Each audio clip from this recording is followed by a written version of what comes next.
welcome to the latest edition of Healthy Fayette County. I'm extremely happy to present two of our guests today. We have Margaret Brown, who is the Vice President of Development for Blue Zones, and Tracy Burns, who is a officer of the Whitewater Valley Arts Association and also a board member of Healthy Fayette County. And I'm Trish Hapa, and also a board member. So we're so glad to have you two with us today. I know that, Margaret, you've traveled a long way to come up today and spread the word about Blue Zones. Tell us, what is Blue Zones?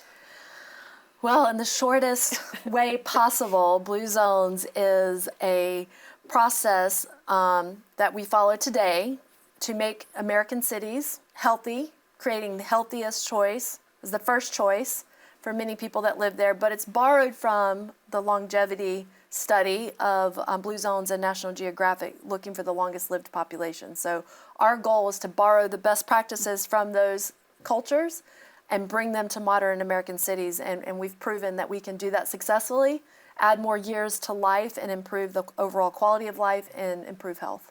That's important, is the quality of life along with the longevity. That's right. Wonderful. I know we've been talking about Blue Zones here for the last couple of months, and it's so nice to have the expert here. She actually is an employee of Blue Zones and has come today to talk to members of the city, the movers and shakers, and everyday citizens, you know, because we all have a stake in our community and what we can do to make this a thriving, healthy community.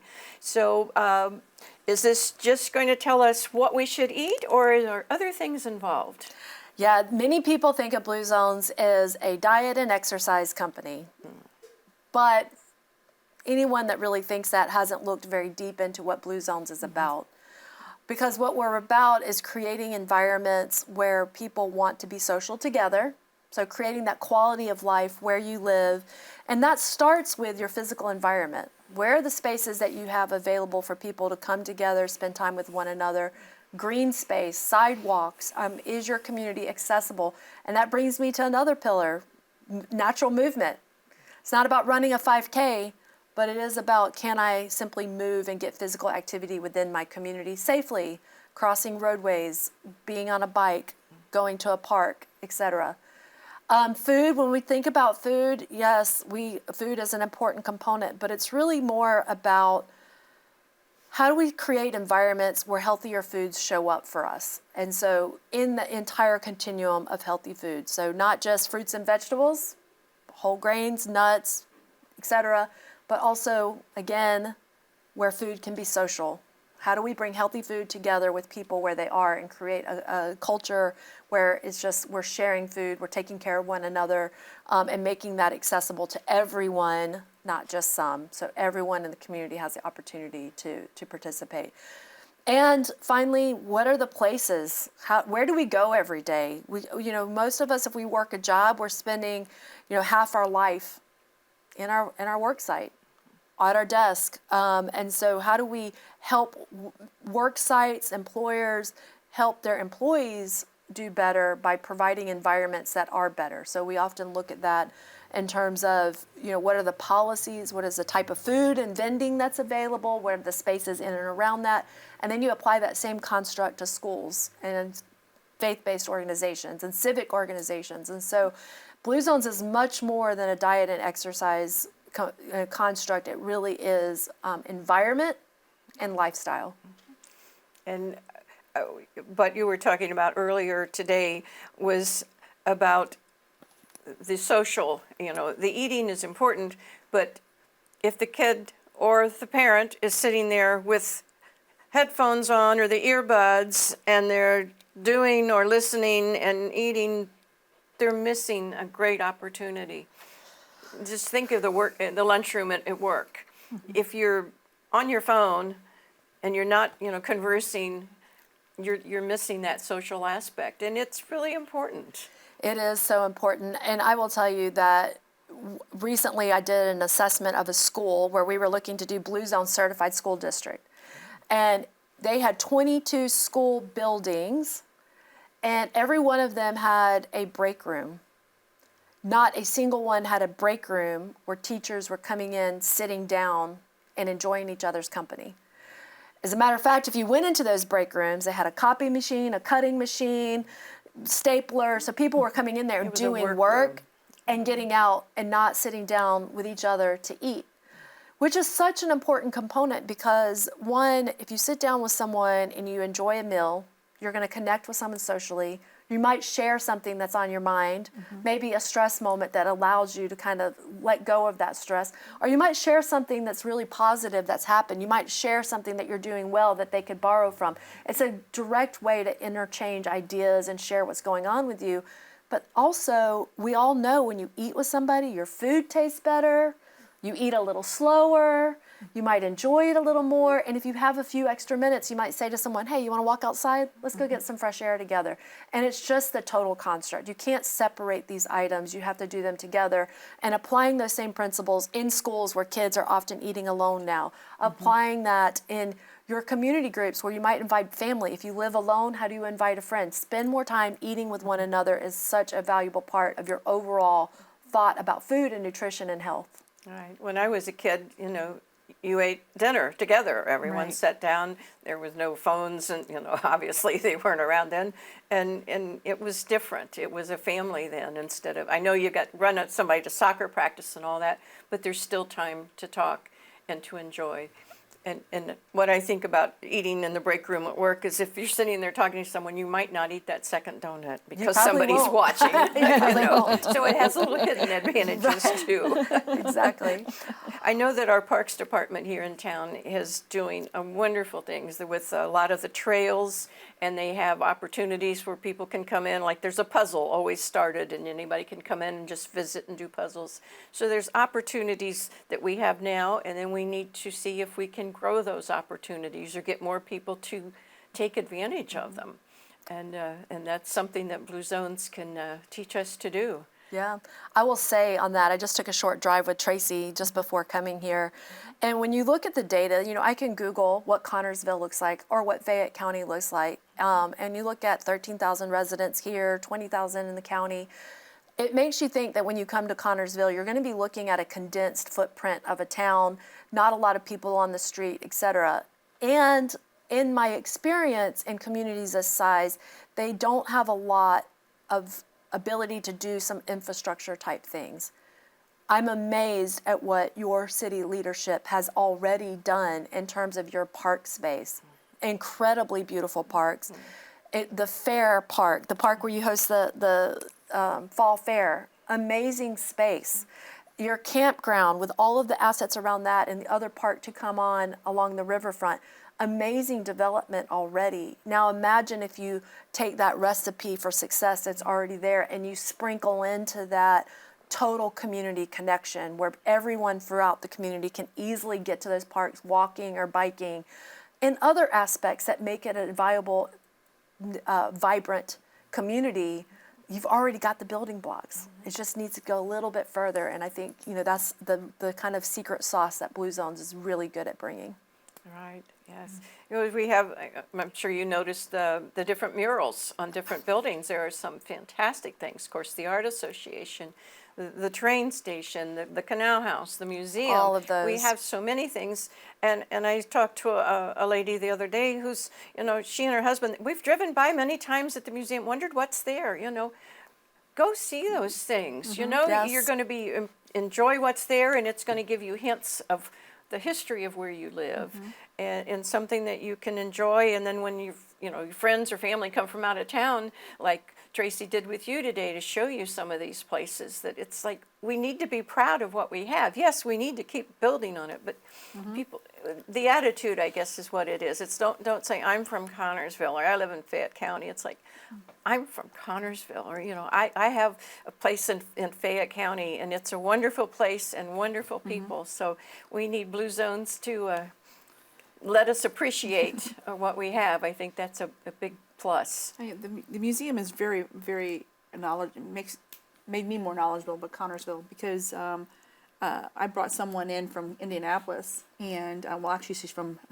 Bloomington, and she said that when I said something about the local historical museum, she's like, after we went through, she says, I kind of cringed at first because she goes, she's been to a lot of little museums that are like grandma's attic that have never been cleaned, never been actually curated.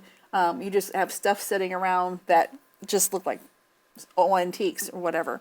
But when we went into ours, there's a lot of stuff in there, but it's curated very well. And so there's cases, everything's clean.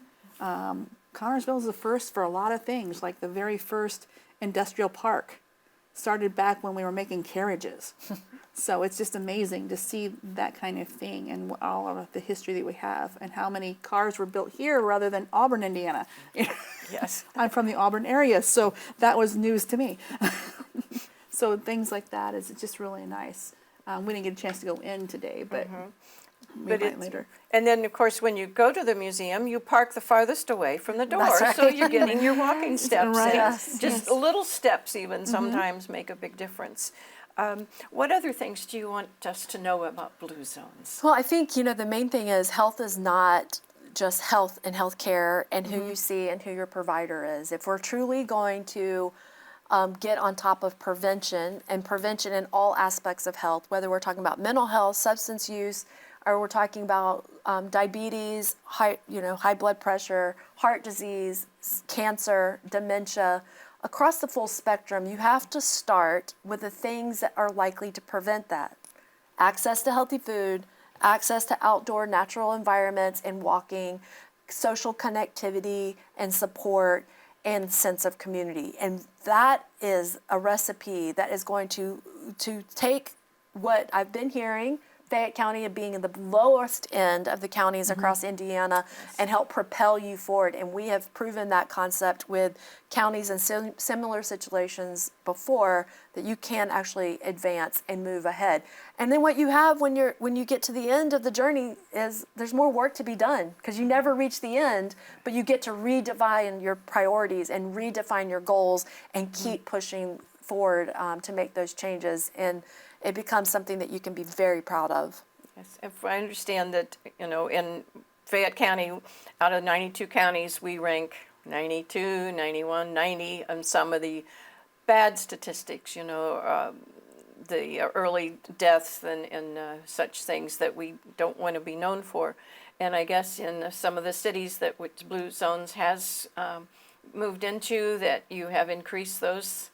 You can see the difference. You can see the difference, and most people will say, well, you're not going to do it. It takes 10 years. Well, it takes 10 years if you have a 10-year mindset. We're not going to say that we're going to eliminate cancer in your community, but you got to start by making some inroads into that. And so you start by doing the things that you can wrap your arms around, and you keep going. So we have proven within 5 years, you can drop obesity rates. Within 5 years, you can reduce high cholesterol rates.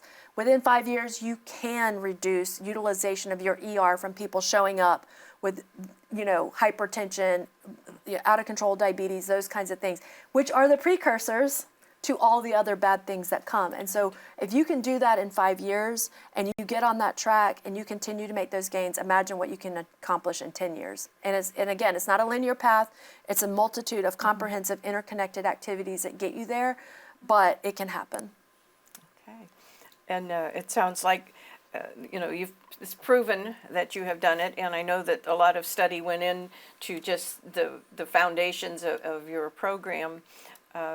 And it's really important that maybe you think, well, it's not going to make any difference to me, but what about your kids? What about your grandkids? I want my grandkids to be healthy and live a long and wonderful life. And, with the smoking and the vaping that's going on, and they don't understand how horrible vaping is, so much worse than smoking, but they don't understand. So maybe if we can get all of this information into the families, into the homes, and then they can see the little things. It's like recycling. Well, you do a little bit, and then someone, well, why are you doing? Oh, okay. Well, yeah, I guess we do need to not keep building the landfills. We need to do these things. Use the compostable plates. Yes. and things. It all builds, and you have a proven track record. Do you want to name a couple of the towns that you have worked into? Well, we have more than 90, so I won't try to name all of them. I will say our most recent certified community is actually the full county of Monterey, of which Salinas, California was the first. Salinas was certified in 2024, and Monterey was certified in 2025. And, you know, I'm just so proud of that county, and I'm raising that one up because many people say, oh, they're in California.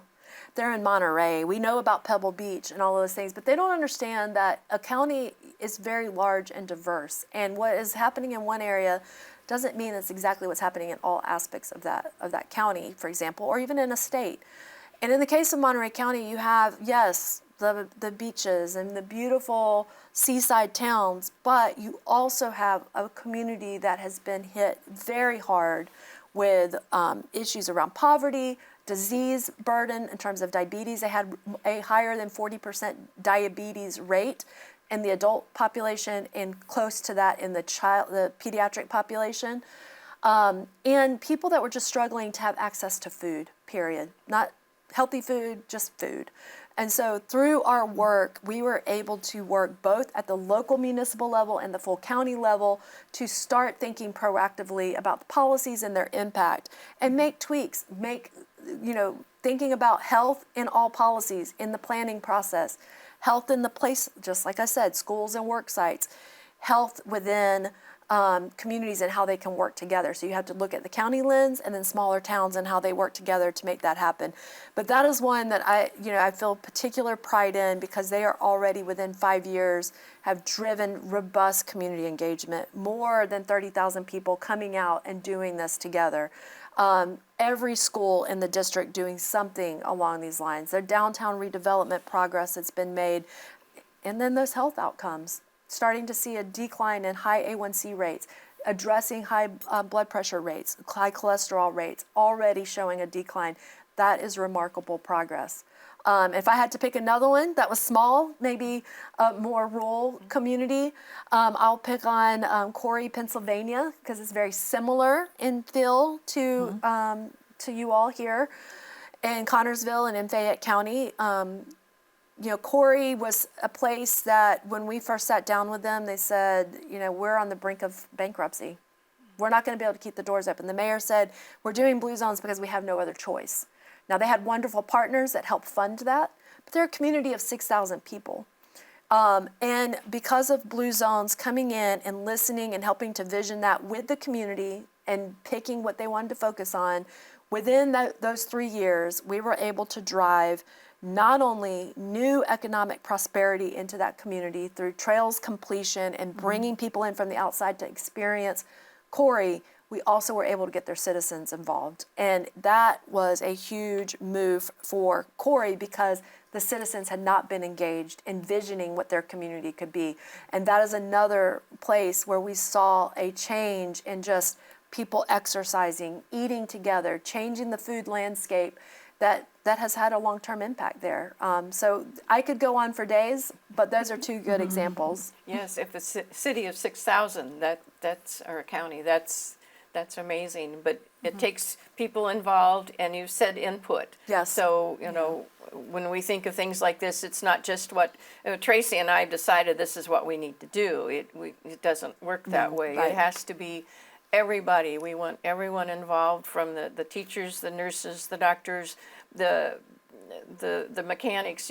Everyone who lives here needs to have a voice, and we certainly want to encourage that, because it is going to, I don't want to say take a village, but it is going to take us to work together. Right. And having different people from different walks of life involved will make such a difference. I know. Absolutely. Yeah. Tracy, do you have any questions for her, or things that we brought up? I know there's so much. Yeah, we there just don't know where to go. Well, we saw the city park today, and we went by what's soon be River's Edge and things like that. And then we didn't get a chance to go to Mary Bird Sanctuary, which is the Audubon Society. It's one of the older ones in Indiana. Wow. And so it's a huge place. It's a reserve for wildlife and things. People have weddings out there. There's a lake, there's a barn, and just a bunch of different things going on out there. So that's a walkable nature area. We have Schrader Weaver, which I might be able to take you to because it's not too far from my house, and that's out in the country, and it's an old nature preserve with its the only thing they do if it falls down, they just cut the path through it. They don't do anything with it. It's a natural place, so it's been there for a long time as well, with an old homestead and things. So there's another walkable area. It's got there's two trails, one real long one and one short one, but you can take both of them. They interact with each other. Is it Schrader Weaver? Schrader Weaver. I'm not familiar with that. That's in the county. And then we have Man Love Park, which is another small lake and a campground, and there's a place for picnics, and there's a playground and things out there too, and that's not too far from Schrader Weaver. And then we have Offutt's Park that just opened, grand opening was on that with all the different trails, and Dr. White was showing me his pictures that he took for that because he's been doing the trails and all of the, there's like pull-ups, and he's up to 200 push-ups, and he's walking his dog. Okay. So he was telling me about all the different things you can do there at Offutt's Park. And where is Offutt's Park? It's behind Kroger. Okay. So it's like on 37th Street, Okay. 35th Street, above somewhere 30th. Okay. Yeah. Okay. And so it's back there, and so he was walking the dog. There's more pickleball courts there as well. So a bunch of different things in that new little area that they just did. And so, yeah, we're getting some in their Second Street Park yet too. So we have a lot. We just need to keep using them and keep building on that. Yes. Yeah. Absolutely. Yes, we need to Connect people to them, make it easy for them to just find their way there. right. And it's also a good volunteer opportunity because when you volunteer, not only are you helping, say, let's go clean up the park, or something one day, but you're working with someone else and you're getting to fresh air, exercise, and socialization. All important. Because we talk about health, but mental health is just as important as our physical health. That's right. And that's a big part of it. And then Oasis on 5th Street in Central, right in that area, it's fall now, and some of the things have probably been taken out, but there's some harvesting of the vegetables there. And when spring comes, they'll be, wanting to open up and have more people do the community gardening there too. So. And of course, the farmers market. That is every year. So there's a lot of things going. So the Blue Zones would have some good foundation to start, and then you could see what's working and what needs it. Well, what if we tweaked it just a little bit? When we have ideas, but we have our own little silo that we don't know what else exists, and that's when you get another perspective, it certainly helps with what we can do. And that is stage one. That's To complete that kind of feasibility assessment study so we can catalog all of those great things and give you some, practical ways and opportunities to start building on what you've already gotten, which is an incredible landscape to start with. And that would be the first 6 months of work, really, is to start that process so that we can have an idea, an organized framework from which we're moving forward. With your expertise and the experts that you have with your organization that would know the the best practices. That's right. With taking into consideration what we have and people, but that's. It sounds very exciting. It is exciting. It's exciting work. It is. Sounds like it very much. Tracy, I know you're here also, besides Healthy Fayette County, to represent the Whitewater Valley Art Association. What's happening there? Well, November we're going to have on the second Friday. Our openings are always second Friday for a new art exhibit. So this one will be the Senior Artist Competition. So this is for senior adults 60 and over, and it's going to be all mixed media. It's cash prizes, and it's sponsored and catered by Hickory Creek. So so the food is really good, and there'll be ribbons as well as a check for each one of them that give a prize. And so and it will be open from the second Friday until I think it's the Wednesday right before Thanksgiving. Because it's a short month because of Thanksgiving being there, and we're getting ready for December will be our Handmade for You at the Art Association, and that starts the same time as Winterfest. So, and then also we have things going on with, Imagine Performing Arts will have, I think they have a play going on. They're still taking people for the choir and for the community band as well. And we are be talking about our art strolls again, starting back up in April, when we'll take this winter off. But with those art strolls, we've also have been looking at other art opportunities and other events going downtown. But we also can, we're starting to look into maybe possibly having some art tours as well in town.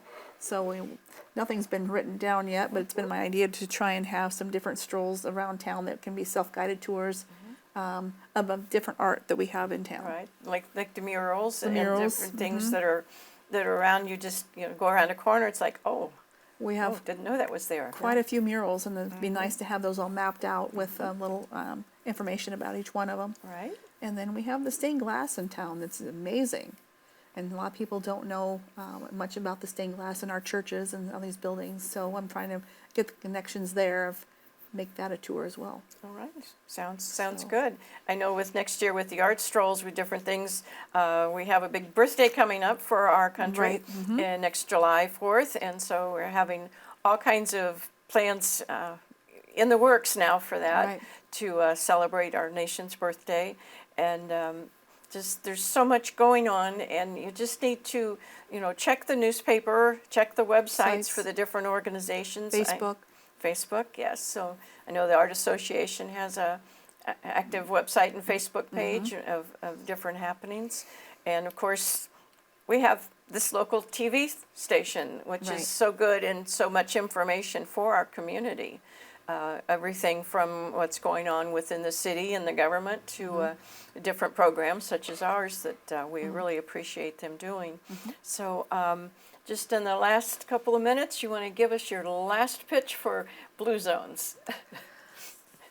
Well, I think that Connersville is a gem, and I haven't just been saying that all day. It really is such a lovely town, and the vibrant conversations that we've had so far today, the engagement, the number of people that have already expressed interest in learning more is honestly the best starting point that you could hope for, because what that tells you is you've got partners who want to see something different happen.